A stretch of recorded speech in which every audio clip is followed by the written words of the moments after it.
la progressivité de l'impôt sur 14 tranches, je le signale, hein, rapporterait 10 milliards. Alors à l'heure où on fait des économies partout, c'est bon à savoir. Alors là, c'est l'inverse. C'est pas qu'on taxe plus tout le monde, c'est qu'on répartit mieux sur 14 tranches. Donc ce sont les plus modestes et les classes modestes et moyennes qui payent moins, alors qu'évidemment les classes les plus aisées, les plus fortunées payent beaucoup, jusqu'à 90%, alors que personne ne s'affole. Hein. Roosevelt l'avait fait, certes dans une période de crise, mais pour dire que c'est faisable. Ça représente 0,01% de la population, donc c'est pas grand-chose. Je donnerai un avis défavorable, mais je tiens à souligner deux éléments. Qu'une fois de plus, nos objectifs, comme les propositions, sont similaires, et la notion d'augmenter le nombre de tranches pour assurer une meilleure progressivité de l'impôt est partagée. Alors, il y a aussi la question que vous évoquez de l'instauration d'une tranche à 1%, symbolique. Alors, au-delà des considérations de nature pratique, juridique, sur les mécanismes de lissage, etc., qui font qu'au bout du compte, on n'a pas... on ne collecte pas cet impôt.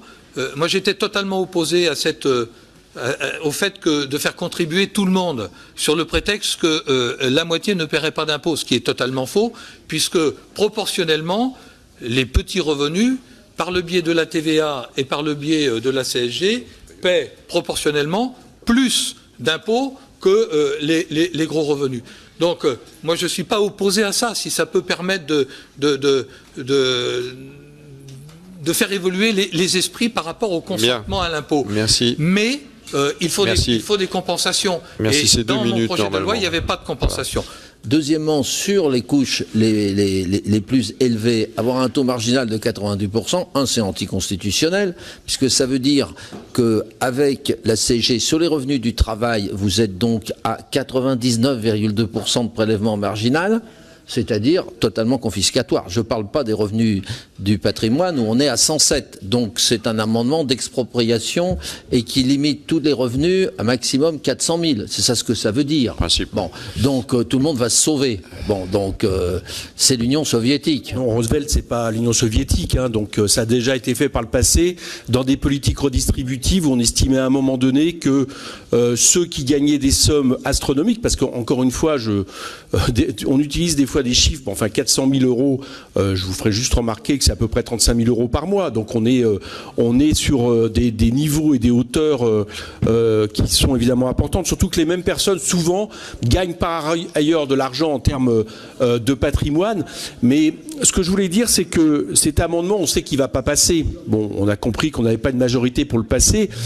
On veut simplement éclairer les choses sur la nécessité d'une refonte globale de l'impôt. L'impôt sur le revenu qui ferait contribuer tous les Français est évidemment juste à partir du moment, et c'est ce que nous proposons par ailleurs, où on baisse la TVA sur les produits de première nécessité. Parce que je voudrais rappeler que dans le système fiscal que nous avons aujourd'hui, l'impôt sur le revenu ne compte plus pour grand-chose, à hauteur de 20%, je crois, alors que c'est les taxes qui comptent le plus, celles contre lesquelles se lèvent les gilets jaunes, et que ça, c'est particulièrement injuste. Donc moi, je préférerais un système où tous les Français contribuent à l'impôt sur le revenu, mais par contre, sur la taxe, c'est-à-dire celle qui n'est pas progressiste, eh bien, effectivement, il y ait un abaissement de ces taxes, notamment pour les produits de première nécessité.